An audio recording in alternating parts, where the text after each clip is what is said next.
Tu sais, ce moment où tu dis juste une vidéo et qu'une heure plus tard, t'es encore là à scroller sans comprendre. Comment t'en es arrivé là? Ce n'est pas un hasard, ce n'est pas ta faute non plus. C'est ton cerveau qui s'est fait reprogrammer. Aujourd'hui, on parle de l'économie et de l'attention. Et si je te disais que ton esprit est en train de perdre ce qui faisait de toi un être humain, ta capacité à penser, à t'ennuyer et à ressentir profondément. L'économie de l'attention, c'est ce nouveau système dans lequel ton temps de cerveau est devenu une ressource marchande. Les vidéos ultra courtes, les montages absurdes, les bruits, les cuts, tout est conçu pour stimuler ton système dopaminergique, c'est-à-dire ton circuit de la récompense. Ton cerveau reçoit une mini-dose de plaisir, toutes les 3 secondes, une image, un rire, une émotion. Résultat, tout ce qui demande un peu d'effort, lire, écouter, réfléchir, devient presque douloureux. Et c'est exactement ce que ces plateformes veulent. Que ton esprit ne supporte plus le silence. Chaque scroll, chaque like, chaque vidéo te donne une microdose de dopamine, le neurotransmetteur du plaisir.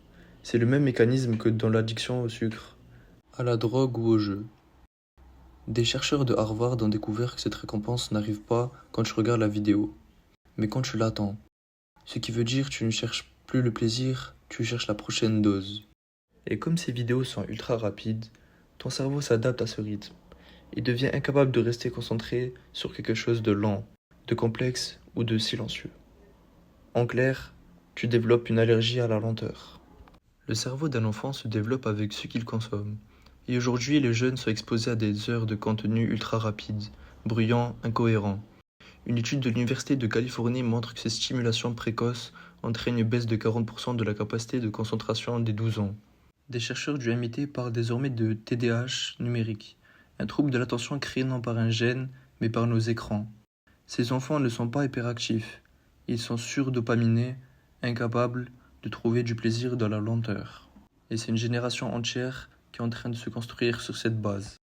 Le vrai danger, ce n'est pas de perdre du temps, c'est de perdre la profondeur quand ton esprit est constamment distrait. Il ne peut plus créer de connexions longues, il ne peut plus réfléchir en profondeur.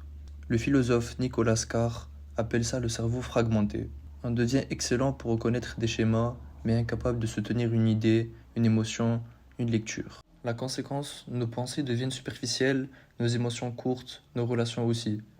Et si tu ne contrôles plus ton attention, quelqu'un d'autre le fera à ta place. Et rien de tout ça n'est un accident. Les plateformes ne cherchent pas seulement ton attention, elles la broient pour que tu ne puisses plus la reprendre. Chaque seconde que tu passes à scroller est optimisée par un algorithme qui te connaît mieux que toi-même.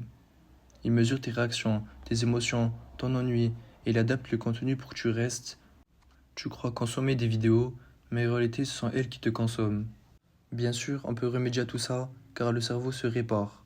Mais il faut le réhabituer au vide. L'ennui, c'est l'apport de la créativité. La clé, ce n'est pas d'effacer les applis, c'est de réapprendre à exister sans stimulation. Essaye un jour par semaine sans scroll, lire 10 minutes sans écran, marcher sans musique. Ce sera difficile, ton cerveau va réclamer la dose. Mais après quelques jours, le calme revient, les pensées reviennent et le réel reprend sa place.